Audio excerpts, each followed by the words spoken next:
यह कहानी केवल मनोरंजन के उद्देश्य से बनाई गई है। इसमें दिखाए गए सभी पात्र, घटनाएं और स्थान काल्पनिक हैं। इसका उद्देश्य किसी व्यक्ति, समुदाय, धर्म या अंधविश्वास को बढ़ावा देना नहीं है। बरसात का मौसम अपने पूरे शबाब पर था।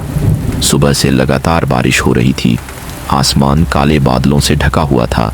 ठंडी हवा के झोंके पूरे माहौल को और भी रहस्यमय बना रहे थे। गांव के बस अड्डे के पास एक छोटी सी चाय की टपरी थी। टीन की छत पर गिरती बारिश की बूंदों की टप टप आवाज पूरे माहौल में गूंज रही थी। चूल्हे पर अदरक वाली चाय उबल रही थी और उसकी खुशबू चारों तरफ फैली हुई थी। लकड़ी की पुरानी बेंच पर गांव के बुजुर्ग रामलाल काका बैठे थे। उनके साथ गांव के 3 युवक मोहन, दीपक और सोनू चाय पीते हुए बातें कर रहे थे। कभी खेती की चर्चा होती, कभी गांव के पुराने दिनों की, और कभी सब हंसने लगते। तभी आसमान में जोरदार बिजली चमकी। उसकी गड़गड़ाहट सुनकर कुछ पल के लिए सब चुप हो गए। मोहन ने मुस्कुराते हुए कहा, रामलाल काका, आज का मौसम तो बिल्कुल डरावनी कहानी सुनने जैसा है। बहुत दिनों से आपने कोई पुरानी घटना नहीं सुनाई। आज हमें भी कोई सच्ची कहानी सुनाइए। हाँ काका, बचपन से सुनते आए हैं कि आपने गांव में बहुत अजीब अजीब घटनाएं देखी हैं। आज एक कहानी हो जाए। रामलाल काका कुछ देर तक बाहर बरसती बारिश को देखते रहे। फिर उन्होंने धीरे से अपना कुल्हड़ नीचे रखा। उनके चेहरे की मुस्कान अचानक गायब हो गई। उन्होंने भारी आवाज में कहा, तुम लोगों ने गांव के बाहर वाली पुरानी बंद चीनी मिल तो देखी ही होगी। तीनों युवकों ने एक साथ सिर हिला दिया। रामलाल काका ने गहरी सांस ली। आज से करीब 30 साल पहले उसी चीनी मिल के सामने ऐसी घटना हुई थी जिसे मैं आज तक नहीं भूल पाया। इतना सुनते ही टपरी पर सन्नाटा छा गया। बाहर बारिश पहले से भी तेज हो चुकी थी। रामलाल काका ने कहानी शुरू की। उन दिनों गांव के 2 लड़के सुरेश और राकेश शहर में काम करते थे। करीब 6 महीने बाद दोनों पहली बार अपने गांव लौट रहे थे। दोनों दोस्त अपने गांव की ओर चल रहे थे। चारों तरफ सन्नाटा था।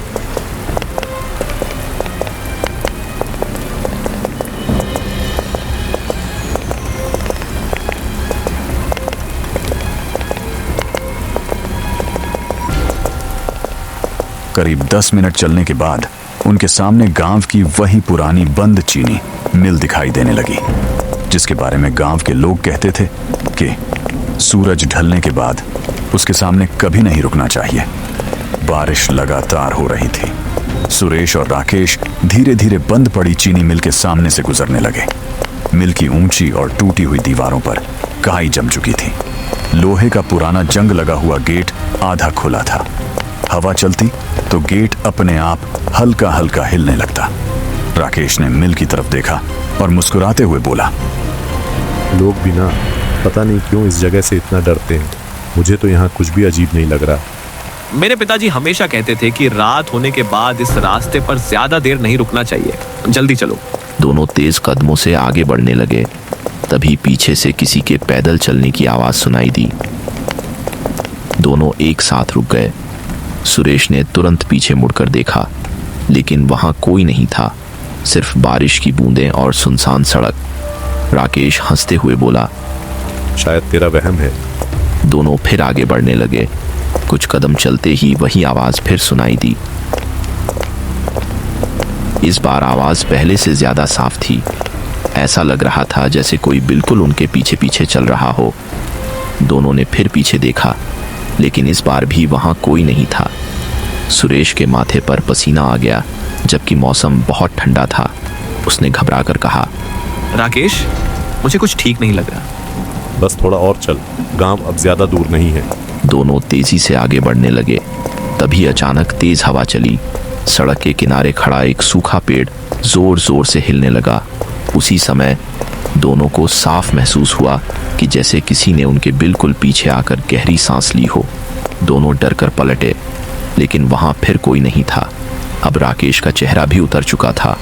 उसने धीरे से कहा, चल यहाँ से जल्दी निकलते हैं। वे लगभग दौड़ते हुए आगे बढ़ने लगे, लेकिन तभी चीनी मिल के बाहर लगी टूटी हुई नाम की पट्टी के पास उन्हें एक सफेद कपड़ों में खड़ा आदमी दिखाई दिया।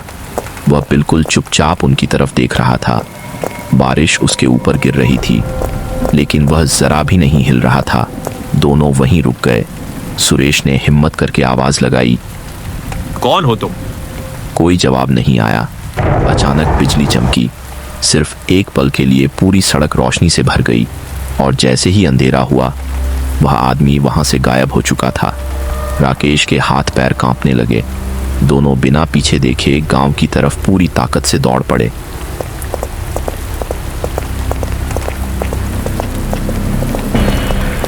सुरेश और राकेश बिना पीछे देखे पूरी ताकत से दौड़ते रहे।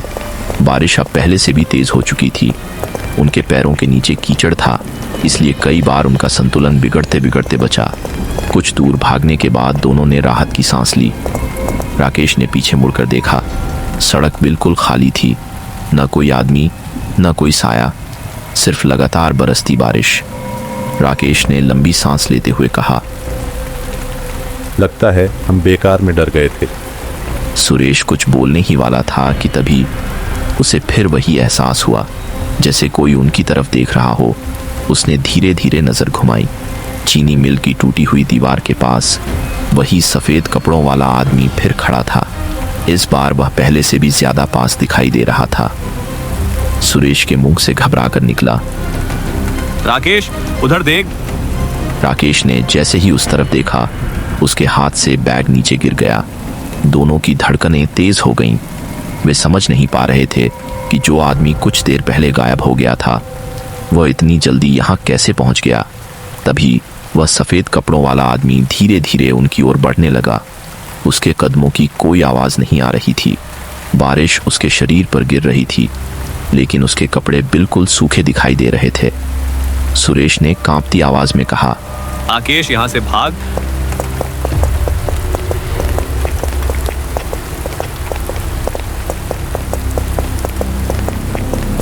करीब 5 मिनट तक लगातार भागने के बाद उन्हें सड़क किनारे एक छोटी सी झोपड़ी दिखाई दी। झोपड़ी के बाहर एक बूढ़ा आदमी लालटेन लेकर खड़ा था। उसने दोनों को घबराया हुआ देखा तो तुरंत आवाज लगाई, इधर आ जाओ बेटा, जल्दी।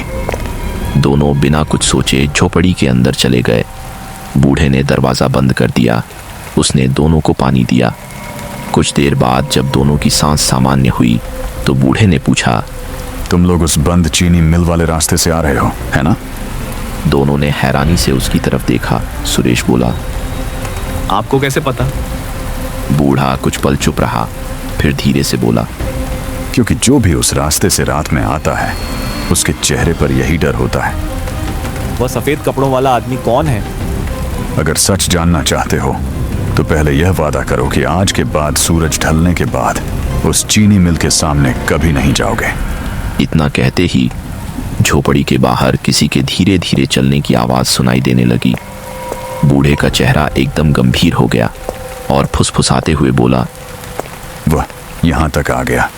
झोपड़ी के बाहर कदमों की आवाज लगातार करीब आती जा रही थी।